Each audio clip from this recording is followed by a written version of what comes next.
Welcome, boys and girls. My name's Mary. I'm a member of the Wealden Cave and Mine Society. I will be your guide for the next half hour. I will give you a guided tour of this side, Tunnel Road West. When you come out, if you'd like to cross over to the other side, you may have already done so and had a quick look round, but cross over to the other side, take a helmet from the box outside, and then you can have a wander around that system.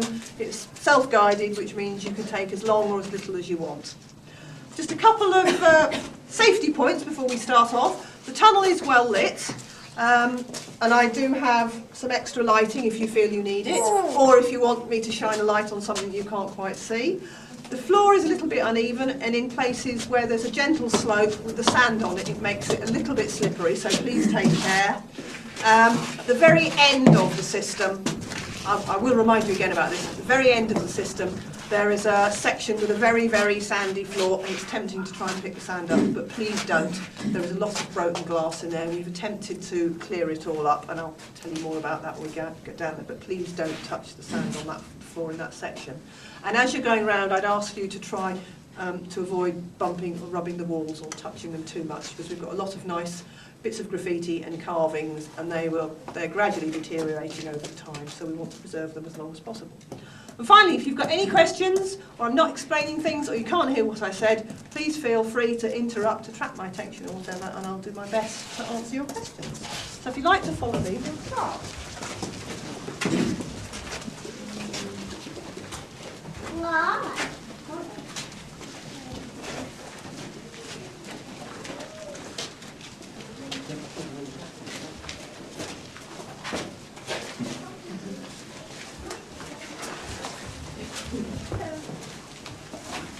Park, all sorts of things. Unfortunately, it's not true. This system is quite big, but it doesn't go that far. Although these are called caves, they're actually mines. They were mined for sand, and in the 1700s and later, sand had quite a number of uses.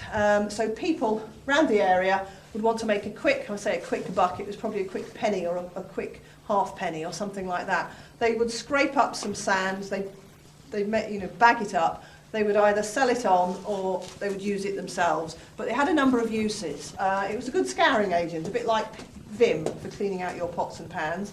It was used in timers. It was used as sort of blotting paper. And it was used on the floor, a bit like sawdust. And you may have heard the expression, happy as a sand boy.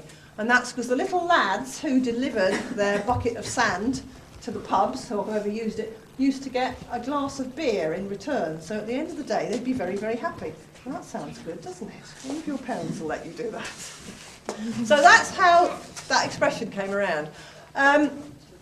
Gradually over time, of course, sand was no longer needed. Oh, and I forgot to say it was used for glass making as well, very important. But gradually, the sand was no longer needed, or it was easier to excavate it from other sand mines. There's some open cast ones near Dorking. So gradually, the mining of the sand stopped, and then these systems were used for other purposes. And over the years, they've been used by the cycling club. That sort of metamorphosed into a pistol club, and they use it currently. The town band used to practice here, and during the Second World War, people used to sleep down here during the air raids. And more recently, I think about 5 years ago, one of the role-playing clubs used to hire the other side, Tunnel Road East, and they used to have their sort of role-playing games down there as well. So all sorts of uses of the caves. So the system that we're going to go through has sort of two sections. There's two major tunnels.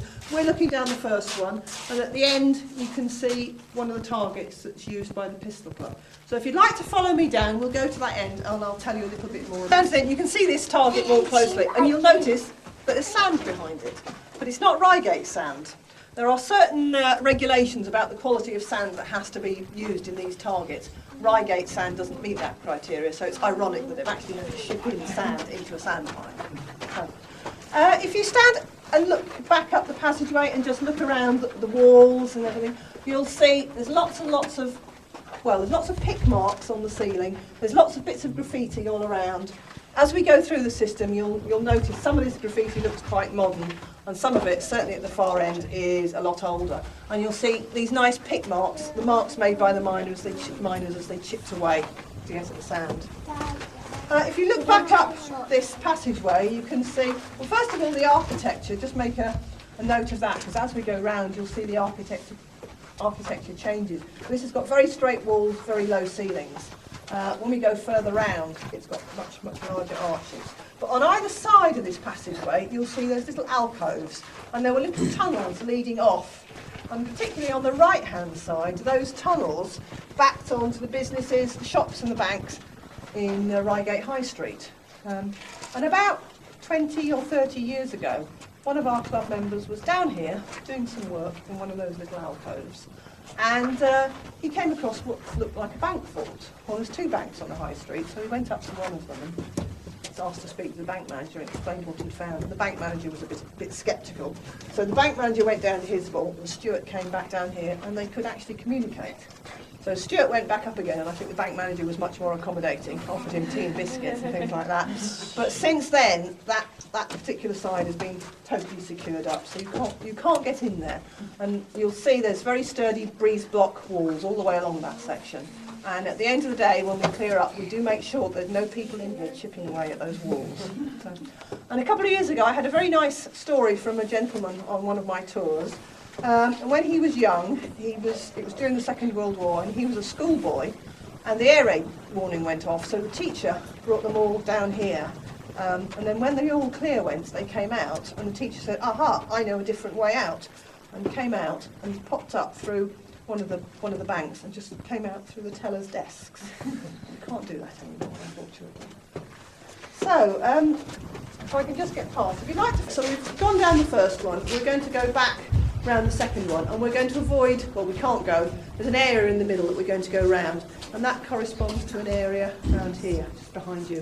And that is below an area in Castle Grounds that's called the Sunken Garden.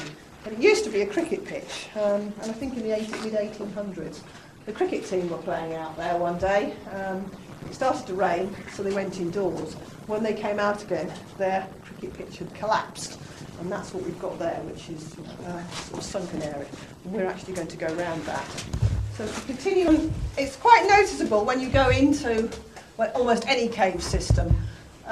Certainly at the entrance, or nearer the entrance, it's very, very dark. It's just because of the traffic use. Some of the blackening could be from smoke. If people have been in past years, they used candles and things like that. Although I don't necessarily think it would have caused that much blackening. Having not been up there to investigate, but also it could be spores, mould. It's obviously quite damp down here, but it's quite noticeable when you go to the very end section. It's very, very much cleaner, and that's an area that's only been opened up in the last sort of 20 years or so. But as you go round, you will see a number of carvings, a number of bits of graffiti on the wall. There's some up here, some modern, some older. There's something there that looks like Canada. And certainly as you go around further, there's dates of 1940s, so that could well relate to, I think, the Canadian aircrew that were based near Reigate during the Second World War. And something that you might just be able to make out here is quite nice, but very difficult to see, and it's the remains of a poster, something about your mask. So I presume that reminds you to either carry or wear your gas mask, again dating from the Second World War. If you'd like to follow a little bit below the level of Tunnel Road, if you look back up here, that's about the level of the road, and that is the other side of the wall. So, Tunnel Road itself is quite interesting. The tunnel was built in 1823, and I believe it was one of the earliest road tunnels, possibly the first in Britain. It was quite an engineering feat of its time, and I think there were various questions then about, well, why build it? You know, what's it used for? Why do we need it? And as ever, well, because it can be done was one of the answers. But there's also a couple of nice stories to do with the then Prince Regent, who lived in London and had a lady friend in Brighton. And the stories are that he had to stay within a certain distance of London, and by putting the tunnel in, it could straighten out the road, or by putting the tunnel in, it could enable him to get down to Brighton faster. I don't actually think that was the reason it was built, but certainly there's a couple of nice stories about the tunnel. So, I said one of the uses of the tunnel during the Second World War, it was used as air raid shelters, and people used to come and sleep down here. And if you look back up that slope, on the right-hand side, there's what look like large steps. And these actually mark the position of the bunks. So there would have been bunks here, probably two or three beds high, all down here. And then on this side here, there's indentations in the wall, and you can see there. That's where various props would have been, again, holding up more bunks. And as you go round this side, and certainly in Tunnel Road east side, you see a lot of those markings, those indentations. And from that, you can work out roughly where the bunks were and how many pitches there were. And I think out in Tunnel Road on display, there is actually a survey of the cave system, and marked on it are the positions of the beds, so you can actually see how many people would sleep down here. Not an awful lot, I think, in the region of sort of hundreds, a couple of hundreds. Nothing like Chislehurst Cave, because if any of you've been there, it's a massive system, and they had thousands of people sleeping down there. Nothing like that, but certainly people would come down here from London. They'd get the train, or they'd get the train locally and come down here just to come and sleep here. Not something I'd like to do, but I suppose if the alternative is having a bomb dropped on you, then yes, you'd come down here. People have actually said to me, oh, well, given the choice, I'd like to sleep in Tunnel Road East, because that's much cosier, and I do agree with them. It's almost warm and cosy, really. So if you'd like to follow me, the architecture has changed. From that first tunnel with a very low ceiling, we've now got these much more generous chambers, almost sort of church-like, cathedral-like. And certainly if you go into the next one, it's an absolutely massive chamber. When you look at these, you can appreciate the skill. The miners must have had some considerable skill in knowing exactly how much sand to take out, yet leave these strong retaining pillars. And if you look up in the ceiling here, you'll see there's lots and lots of these pick marks. What the miners actually used to do was they would come in somewhere from a hole, from the surface somewhere, and they'd actually chip away the floor, and that's how they would gather the sand. They didn't stand up here and try and get to the ceiling. So they actually lowered the level of the floor as they chipped the sand out. If you look round here, something else I'll just point out to you. We've come a little bit lower than the road level again, and there's a second entrance here. You can just see, if I shine my light, there would have been a second entrance to the system up at the top. There was a set of stairs here, you can see where they were, and then behind that wall at the top there was another entrance. That's all been bricked off, and if you go out to Tunnel Road you can just see where the brickwork is. But that was a second entrance in here during the Second World War. Obviously a set of wooden steps has totally rotted away. We'll just go still, please. So, I'd like to come round to the next chamber. That's another target there used by the pistol club. There's also very nice, strong, sturdy railway sleepers to protect the pillars from those people who haven't got such a good aim. Again, lots of nice pick marks around there, and there's very little bits of graffiti. There's some dates on the wall over there, a couple of faces. And there's some very nice carvings on the wall here, this pillar here. I don't know if you can just make out this gentleman's face. Looks like Mr. Hitler. Again, quite impressive, if you can call it that. And another interesting feature about this particular pillar is it's been totally flattened off. Compared to everything else, it's got a very, very smooth surface.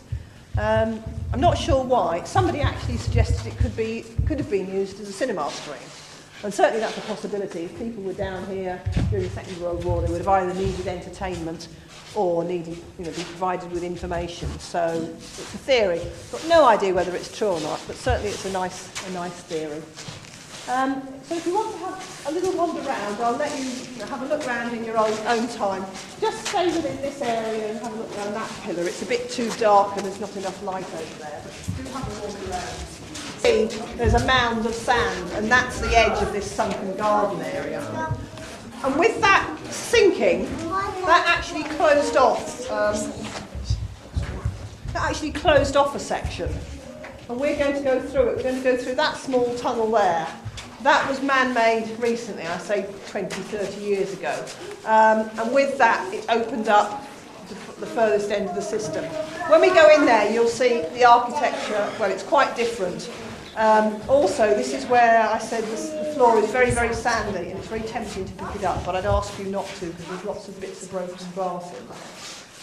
So again, if you have a look round here, you'll see lots of these nice pick marks all on the ceiling, and If you actually look, there's some sections, it might be easier to see here, where the pit marks change. So when the miners are standing upright, they put pits in this direction. When they got down, when they were down at floor level, they changed direction. You might just be able to make out at floor level, changing direction, although it's not particularly easy anymore. So if you like to make your way through this small tunnel, do mind your head when you go through, it's a little bit low. And then when you get to the other side, if you'd like to wait for me, and I'll take you down that last section.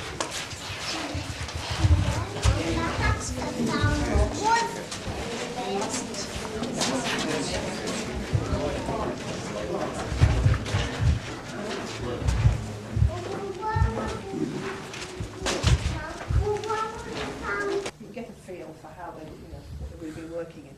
If you actually have a look round here, there's a section in the middle which is roped off, and that's because it's full of a lot of debris. This particular end section seems to have been used by local pubs and hostelries as a sort of dustbin, waste disposal, dumping ground, whatever. And what they used to do was they used to get their beer barrels, fill them up with broken bottles, break the bottles to get as much glass in there as possible, and then bring them down here and just leave them. And of course, what's happened over time is the barrels have all rotted away, and we've been left here with all the hoops. There's a huge pile of metal hoops in the middle here, and then all the broken glass. And the broken glass was scattered all around the area, even that you're working on. So what the club did over time, we've actually sifted through this sand to get rid of as much glass as possible, and that's enabled us to allow you to walk all the way around. So what we're going to do is walk round to the very end. We're actually at the end of the system now, we can't go any further. So have a look round the end there, there's some nice bits of graffiti, and then we'll make our way back to the tunnel road itself. There's a few 1812, could be 1812, I'm not sure. Well, there's Sarah, with a face that looks a bit like a Punch and Judy cartoon figure. There's various bits round, there's some other carving around there. So if you want to have a wander round, please do. Come to the end of the system. This wall here, to give you an idea of where we are, if you know Castle grounds at all, you know the sort of gateway, kind of portcullis. I think we're just below that. So although the system extends, the story about it extending the Barons Cave, unfortunately it doesn't extend halfway. So do have a wander around. We'll make our way back to the entrance, and then you can have a look round Tunnel Road East at your leisure. I think it was actually quite labour intensive to get it out. Also, there are other steps on the sand line. I think there's some out towards Wealden, which is more open. Really easy to get that sand out. Yeah. And then just generally, I don't know what the date is. I suppose you'd say, well, perhaps it's when around about when the dates were in there. I'm not entirely sure. Again, you have to look at the historical use of sand, really, and decide when it is, when it is.